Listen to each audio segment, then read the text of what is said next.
అందరికీ నమస్కారం. ఈరోజు ఓ చిన్న కథ. అప్పుడు ఉదయం 7 గంటలు. ప్రమద నిద్ర లేచి 2 గంటలైంది. అలవాటైన ప్రాణం అలారం అవసరం లేకుండానే మెదడు ఠక్కున లేవగొడుతుంది. మరి ఈ 2 గంటల్లో తను చేసే పనులు ఒకటా రెండా లెక్క పెట్టలేనన్ని. ఓ గంట వ్యవధిలో ఇల్లు ఊడవటాలు, వంట వార్పు చూడటాలు, మరోవైపు దంత ధావనం వగైరా వగైరా. ఊపిరి పీల్చుకోవడానికి కూడా తెరిపి లేకుండా అటూ ఇటూ అష్టావధానం చేస్తూ పనులన్నీ ఒంటి చేత్తోనే ఓ కొలిక్కి తీసుకొచ్చి అమ్మయ్య అంటూ నిట్టూర్పు విడిచేసరికి తీరిక అప్పుడు ఇంట్లో మిగతా జీవుల అలికిడి, దాంతోపాటు అలజడి ప్రారంభం. ఇంకా నిద్రమత్తు వీడని పిల్లల్ని బరబరా లాక్కొచ్చి బాత్రూమ్ వైపు తరిమింది ప్రమద. ఇక శ్రీవారు ప్రదీప్ సంగతి సరే సరే.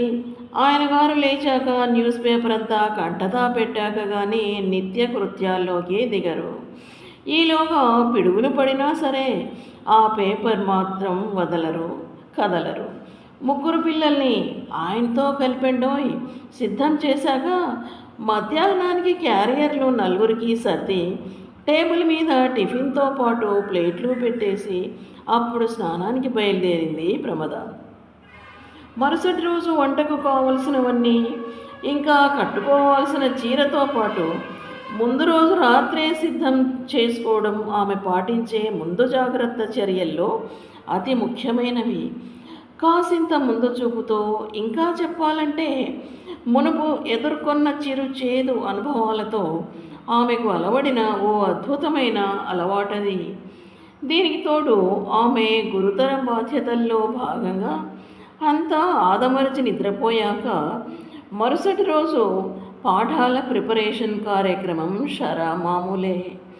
మొత్తానికి 8:30కంతా రెడీ అయిపోయి మొక్కుబడిగా దేవుడికో దండం పెట్టేసుకుని 4 బయటపడి బండి మీద బయలుదేరాక ఒక్క క్షణం గాఢంగా ఊపిరి తీసుకుంది ప్రమద. ఎలాగైతేనేం పిల్లల్ని స్కూల్ గేట్ వద్ద, ప్రమదను అటుగా వస్తున్న ఆటో వద్ద దింపేసి హడావుడిగా తన ఆఫీస్ వైపు బండి ఉరికించాడు ప్రదీప్. వారిద్దరూ పనిచేసే కార్యాలయం, స్కూలు చెరో దిక్కు ఉన్నాయి. మరి గబగబా ఆటోలో దూరి కూర్చున్న ప్రమద ఒక్కసారి వాచి చూసుకుంది. 5 నిమిషాలు. బాప్రే, 5 నిమిషాలు మిగిలి ఉంది.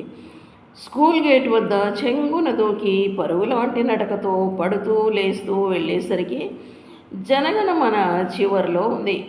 అమ్మయ్య, ఈరోజు బ్రతికిపోయా అనుకుంటూ వెనక్గా వెళ్ళి కొలీగ్స్ పక్కన చేరి గుండెల నిండా గాలి పీల్చుకుంటూ సాయంత్రం వరకు మరో పాత్ర నిర్వహణకు సమాయత్తం అయిపోయింది ఆ ఇంతి. కాదు, బహుముఖ ప్రజ్ఞాశీలి. అలా ఎందుకంటారా? ఇంటి నిర్వహణలో, ఢిల్లీపాది సంరక్షణలో, పిల్లల ఎదుగుదలలో కీలక పాత్ర పోషించే ఓ సమర్థురాలైన మంత్రినిగా గడప దాటి మరో పాత్రలోకి పరకాయ ప్రవేశం చేస్తూ అబ్బురపరిచే ఉద్యోగినిగా ఇంట బయట సమస్తం చక్కబెడుతూ ఇంతా చేస్తూ అంతా భరిస్తూ ఉన్న ప్రశాంత జీవనదిలా సాగే ప్రతి మగువ బహుముఖ ప్రజ్ఞాశాలి కాక మరేమిటి? నిజమా కాదా చెప్పండి? ప్రతి మహిళ తన జీవితంలో పోషిస్తున్న పాత్ర ఇదే కదా. ఏమంటారు? అదండి కథ. వీడియో నచ్చినట్లయితే సబ్స్క్రైబ్ చేస్తూ లైక్ చేయండి. ధన్యవాదాలండి. మళ్ళీ కలుద్దాం.